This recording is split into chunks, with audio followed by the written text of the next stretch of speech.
So some of you may be aware of the Seth Rogen Israel drama that is circulating online at the moment. Basically what I'm going to do in this video is really break down his comments. I'm going to talk about the backlash. I'm going to talk about how he responded to the backlash. And I also want to draw some parallels with how he comments about his education on Israel as a child and how we often educate our own children in this country and the United States, and how we sell them this false narrative about what this country and America was built on. But when you grow up, you realise that is not the reality. But before we get properly into the video, please like and subscribe if you like my content. Also check out my social medias and my Patreon in the description. And just a little side note, if you want this to be my Israel video, this is not what this is going to be. I have very complex feelings towards Israel, and I've read a lot and I've researched a lot about it.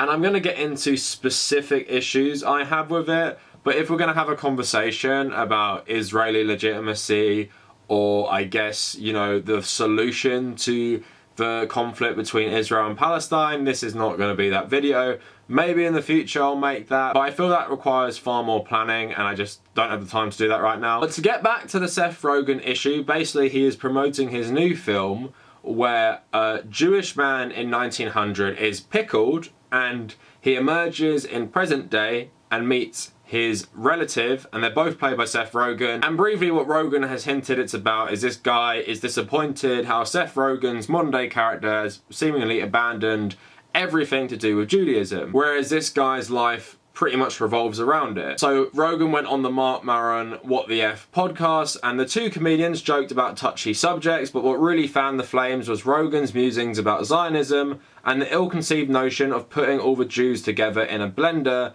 There was also assertion that he had been fed a huge amount of lies about Israel while he was growing up in Vancouver, attending the Talmud Torah day school until his bar mitzvah age, and spending his summers at the Habanim Drur Labour Zionist sleepaway camps, staffed with Israeli counsellors who he joked with Maron were psychopaths. Rogen received criticism for saying Jews should spread out around the world instead of putting all your Jews in one basket, which was taken as denying Israel's reason to exist. The Jewish Agency released a statement Monday announcing that its chairman, Isaac Herzog, who's actually son of one of Israel's prime ministers, held a Zoom conversation with Rogen in which he said the comedian apologised for any misunderstanding. This came in the wake of a letter by Herzog expressing his dismay over what Rogen had said on the podcast. Rogen denied that he apologised, adding that the Jewish Agency head did not represent the conversation accurately and violated a promise of privacy. Rogen said, "I did not apologise for what I said, I offered clarity, and I think Herzog is misrepresenting our conversation." According to Rogen, Herzog sent a letter to my mother somehow on official letterhead, very fancy letterhead. My mum implored me to call this guy, and I did, and I told him I thought this was a private conversation, and I hoped it was a private conversation. After all, I did it because he reached out to my mother asking to talk to me. At no point did I give him permission to publish any part of the conversation. Sources close to Herzog insisted that his summary of the conversation was accurate, and that Rogen did indeed express an apology to Herzog. Now on the surface, regardless of what you think of Rogen's comments, isn't this extremely overkill to basically harass a Jewish Canadian guy because he made comments like this? You're getting someone who is deeply connected to the Israeli state, part of his organisation, to message his mother to get on the phone with him. And I don't know about you, but I trust Rogen's interpretation of events way more than I trust Herzog, who obviously has an agenda here. So Rogen gave an interview to an Israeli paper called Haaretz, and he spoke about these things in quite a lot of detail. I'm going to read the interesting parts, and then I will give my overall opinion about his comments and about how, you know, Israel was taught to him as a boy, and just, you know, the parallels I've been talking about with Britain and America. So in a Zoom interview with Haaretz on Sunday, discussing everything from the podcast controversy to his new film, anti-Semitism and yes, pickles, Rogen did not use the words apologise or I'm sorry. He said repeatedly he was sensitive to those who had been offended. When reading reports of his remarks, Rogen said, "Things I said were taken and chopped up and the context literally removed from it, and if I read some of those things out of context, I would also probably be upset about it." Rogen describes himself as a proud Jew and discussed speaking out against anti-Semitism, including when it happens on his home turf of Hollywood. So the interviewer goes into what Rogen was taught at these schools about Israel. So they say, "There was just an abandoned desert here and the Jews came and built a country, that's what you were told. Essentially, yeah, that's what me and many people I know were told, and again, all I am attacking there is the education I was given about it, and I talked to my parents about it actually just yesterday, and I was like, do you feel what we were given was a complete story? And they said, no, looking back at the time, you were given a less complex view of the situation than maybe you could have been given. And I think that's something that, as I look to Jewish people, I know of kids, I think they're taking it more on themselves to try and paint a more complete picture of how complex a situation it is. So I understand how that is upsetting and how Jewish people wish I was given a better education about it.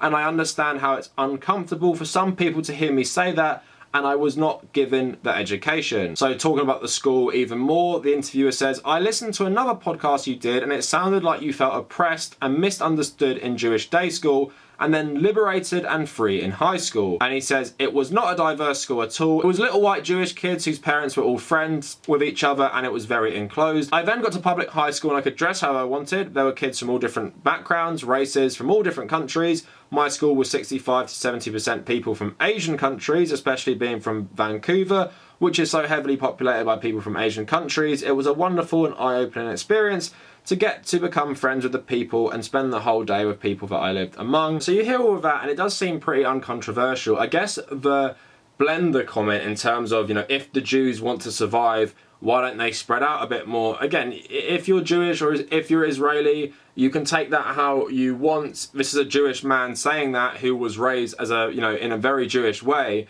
But in terms of the Israeli comments specifically, I can relate a lot in terms of the history we are all fed, especially by colonial countries. Now, in Israel's case in particular, just him being taught that there was a desert there and, maybe after World War II, a lot of East European Jews and Western European Jews as well came to that territory and set up, this new country is obviously a lie.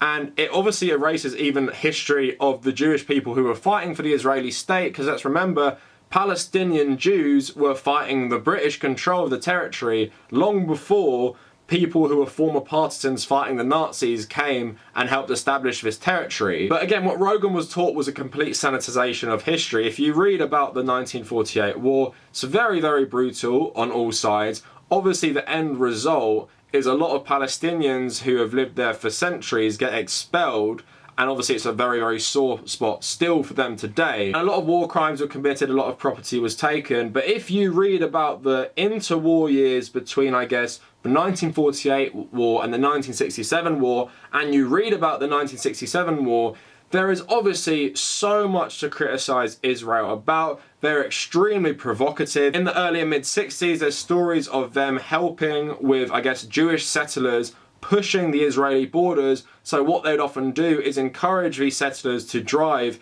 construction equipment over the border with Syria. The Syrians would then react in some way, and that would give Israel justification to bomb those Syrian positions, and then they would expand their territory even more. The 1967 Six-Day War, of course, saw Israel expand its territory even more, and again, extremely brutal fighting on both sides. But if you read about some of the Israeli actions, especially in this war, they were completely out of control. They were bombing British Red Cross refugee camps. They were bombing Palestinian buses which were carrying refugees. They even attacked an American NSA ship. And there's a huge controversy around that, but many of the crew of that NSA ship think it was completely deliberate on the Israelis' part. If you read about this war, it is clear they take it to an extreme, and of course they acquire numerous new parts of territory, and what they do is they kick a lot of the Palestinians out. There's no return date for them coming back, and they just loot their houses and then they take over their territory. And while they have had to give some of their territory back from 1967,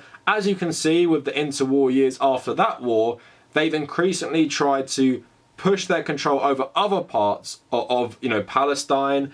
And with Netanyahu's government backed by Trump, they of course are making this even worse by getting more international recognition of Jerusalem being the capital of Israel, whereas previously, and most countries still do, recognize Tel Aviv as the capital because Jerusalem is key to a settlement with the Palestinians because they want their capital there. Now, I've painted a pretty bloody picture, but in my mind, it doesn't even matter if you agree with Israel's relevancy, Israel's legitimacy. In this context with Rogan, what his comments are specifically referring to is that he has not been taught Israeli history properly, and as such this warps many Jewish people's views of Israel, just as in Britain we are not taught our history properly. In America you are not taught your history properly. And the comments about the empty desert and creating a nation just, you know, in this vast sum of land with no people in it kind of reminds me of the history Americans are often taught, where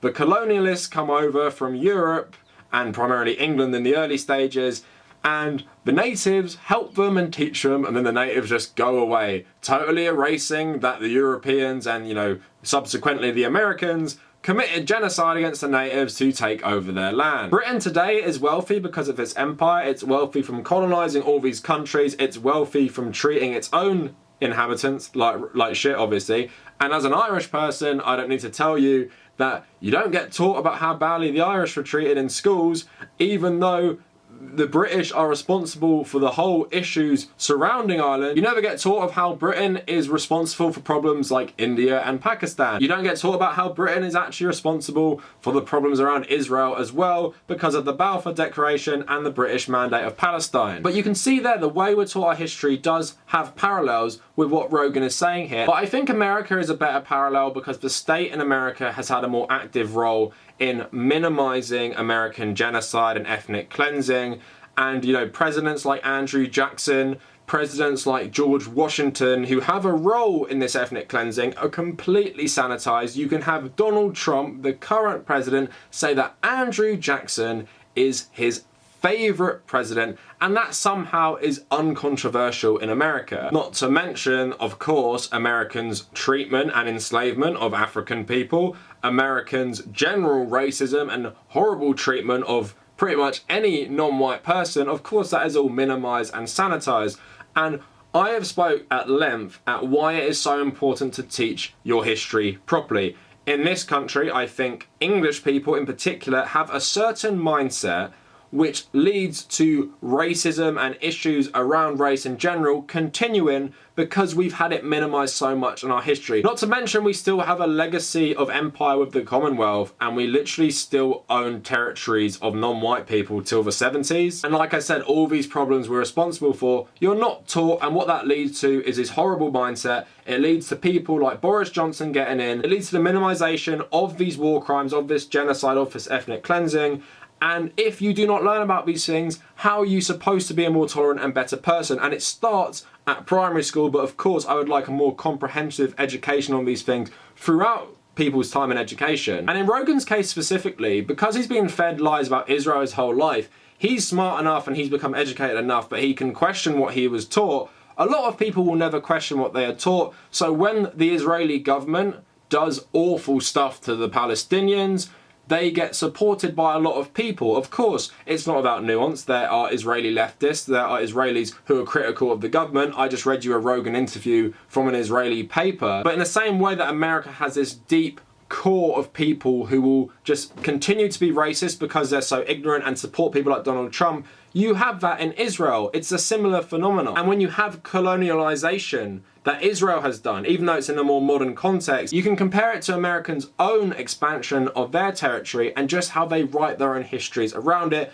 which keeps people in perpetual ignorance. So regardless if you are some sort of fanatical Israeli supporter and you just really support Zionism, it doesn't matter, and it shouldn't make you have this horrible knee-jerk reaction where Seth Rogen has gotten a lot of death threats and loads of awful stuff on Twitter, because all he is asking for is a better education on the formation of Israel and Israeli politics and the landscape of Israel, because he feels like that will help Israelis in the future and it will help Jewish people in general have a certain nuanced approach to the issues that are going on in Israel today, rather than just supporting Israel because they've been fed a certain narrative. One thing I learned through my history degree and my international relations masters is that most things you are taught by state schools and just by propaganda on the media is completely different from the actual reality, because as we all know, it's told by the ruling class and it's told by a certain race of people. In Britain's case, it's told by white English people. So I wish there were more Seth Rogens from every community so we could challenge the narratives we fed, and it really annoys me that Jeremy Corbyn was the only significant politician in this country who spoke about children being educated on the crimes of the empire, and look how the electorate treated him. But anyway, let me know what you guys think in the comments. Please like the video, maybe subscribe to the channel. Check me out on social media at the Kavernacle, mainly on Twitter, but also Instagram. Please check out my Patreon in the description, and thanks to all my patrons as usual. Also check out my Medium and my WordPress in the description as well. And if you made it this far, thank you for watching.